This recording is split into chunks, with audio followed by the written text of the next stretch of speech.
Hey guys, in this second installment of the Blackbox and the Octatrack, I'm going to show you how you can expand the track count of the Octatrack, which is obviously one of its limitations. And if you add the master track as track 8, which a lot of us do for effects and scenes and so forth, and that cuts you down to 7.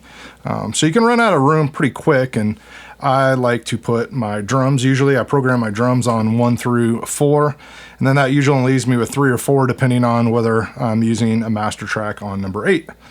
So we got a little jam here.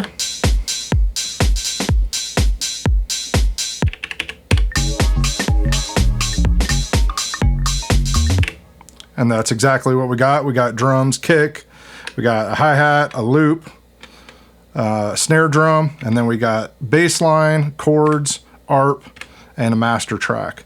So we're gonna send our tracks as loops over to the Blackbox and then trigger them with the MIDI side of the Octatrack, freeing up tracks 1 through 4 to add more layers. So a few things before we get started in the setup. First off is in the cabling, which I just noticed I actually don't have this plugged in. So we're going to plug in, we'll do it right here live. We're going to go out of the Blackbox into input A and B on the Octatrack. So we got audio from the Blackbox coming into A and B on the Octatrack. Then the Q output is plugged into the input, the sampling input, the only input on the Blackbox. And then of course we have the MIDI out of the Octatrack going into the Blackbox so that we can not only start the clock for synchronized loops, but we can also trigger them from the MIDI sequencer here in just a little bit. One more setup thing that I recommend you do is go into the projects and go to System, Personalize, and then down here, go to Q Mutes Track. And all that's doing is when we send something to the Q output, we're going to cue it. It's only going to go to the Blackbox. We won't hear it anymore, except we will hear it because it's going to be coming through the Blackbox and back in, and that'll prevent phasing and some other issues. And then over on our Blackbox end, a few things we want to do. You can do this after you've recorded the loops, except for the MIDI sync portion. But let's just get them out of the way now. Let's do everything at once. Under presets, under tools, we want to make sure our clock, or sorry, not our clock, but let's see, which one is it under? MIDI in. Our MIDI in source is going to be set to the MIDI port. That's what we're using on the back. And if we can check that, and we can see it's not starting here, so make sure you go into your MIDI menu in here and make sure you are sending clock and transport control. Now if we start it, we'll see that the Blackbox light illuminates and it's starting to play there. Now under each individual pad, we're going to use 4 pads. We're going to go into the info. We want to make sure each of the 4 are set to trigger mode, which they should be already because I have a template for this, so we'll just double check all those. And then we also want to go ahead and set those to the MIDI channels that we're going to be using. And in my MIDI template, if you watch my last video with these 2 bad boys together, we're in the MIDI tracks here. Track 5 is assigned to MIDI channel 5, 6, 7, 8, and so on. And those are the tracks that I'm going to want to trigger. So what I want to do here is I want to go down to each MIDI channel and set the input into 5, 6, 7, and 8.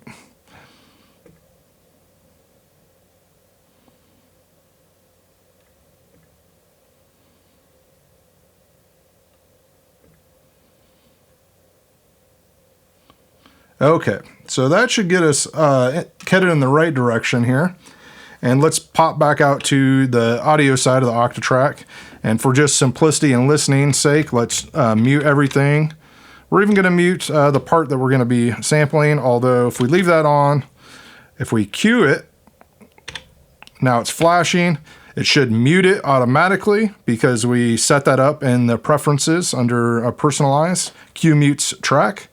So now if I go over here into info and I have it set to recording input, you can hear that our kick drum now is coming into the Blackbox, and then we're monitoring it through the Blackbox and it's coming back into Octatrack on A and B. That's how we're hearing it, even though we have it muted. Now we want to go down to record quantize amount, or record quantize, I should say. And let's set this to 4 bars because we know we have 4 bars on the Octatrack. Sorry, go back up to the length, and we'll set these both to 4 bars.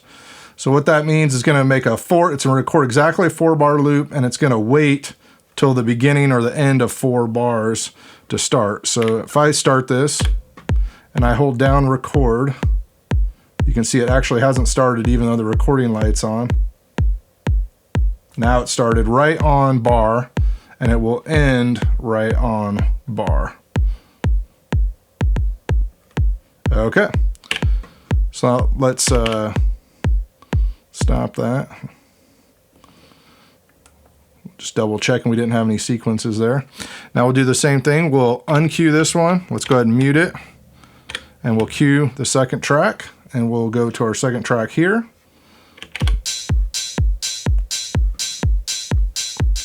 We're actually hearing the kick drum from the Octatrack. I just wanted to make sure you were seeing that was not coming from the Octatrack itself. It's actually coming from the Blackbox rather.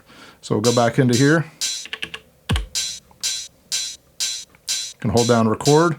It'll wait until it's actually waiting until the new loop comes around. Like I said, that kick drum you're hearing is from the Blackbox, not the Octatrack. Make our perfect loop right there. We'll do the same thing. We'll uncue 2, cue 3. We'll go over here to 3.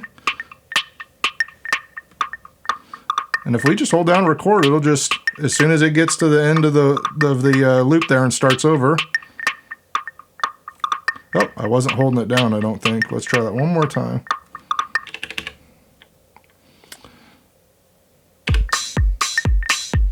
There you can see it illuminated that time. Now it'll start. You can disregard the fact that it's starting and stopping those loops there. I think I have a setting there to automatically play them that I should have turned off. Let's see. I don't think you can change it now that it's in there. Let's go ahead and finish up, and then we'll come back to that. We're going to cue the next one. Let's record this last one in here. We're on the last pad.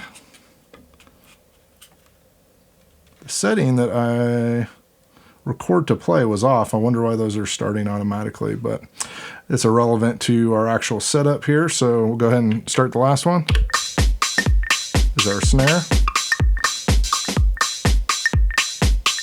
Holding it down. Phrase starts, recording starts.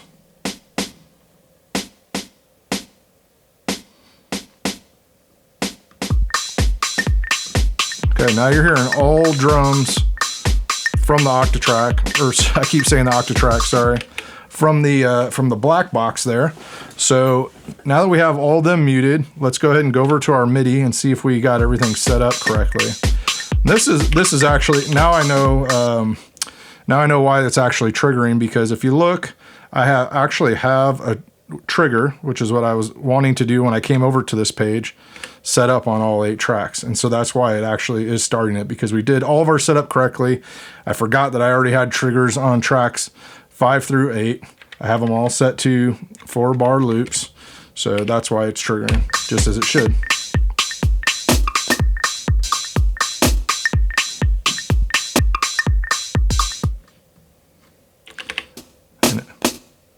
I'm not sure exactly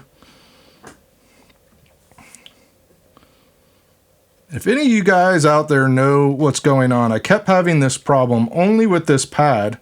If I copy and pasted it to a different pad and I cleared it out, I was still having, see how it's triggering it?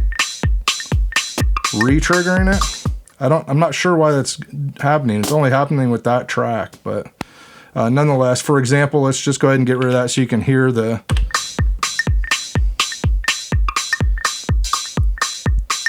So we move those 3 parts over to the Octatrack. Now you may ask yourself, why does it keep starting and stopping? There is one thing that either I forgot to do when I was showing you in the introduction, or I didn't do correctly, or it reset when we sampled. I'm not sure which one, but this launch mode needs to be set to trigger. So let's set that up for these three guys here.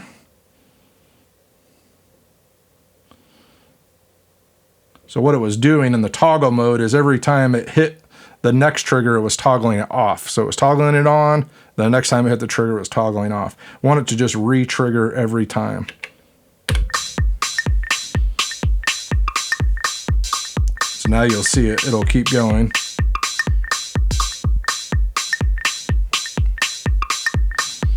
And if I go back to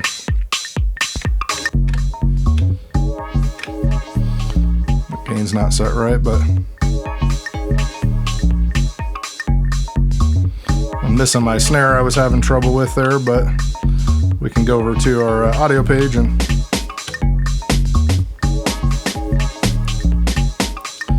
one neat thing is that if you are using a master track, that the audio that's coming in through input A and B is also affected by the master track. So all the stuff that you've turned over to the black box is set up. See, I got like a filter and some reverb.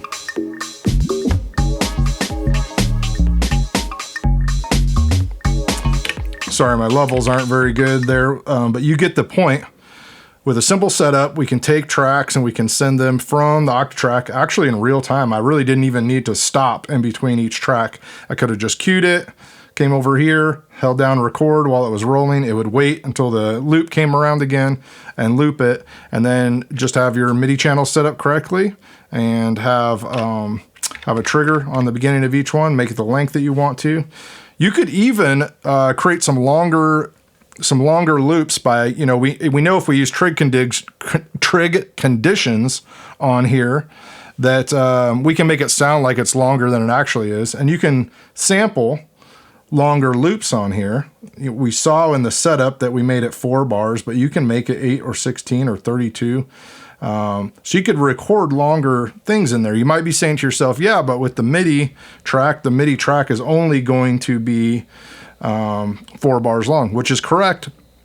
But you could either change the scale, which increases the length, and just still have one trigger on here, or set a trig condition and make the trig condition say, you know, 1 out of 4. So then that would make it 4, 8, 16 bars long, or 1 out of 2, which would make it 8 bars long for triggering, or, you know, so on and so forth. So you get the idea, and I hope this has been helpful for you.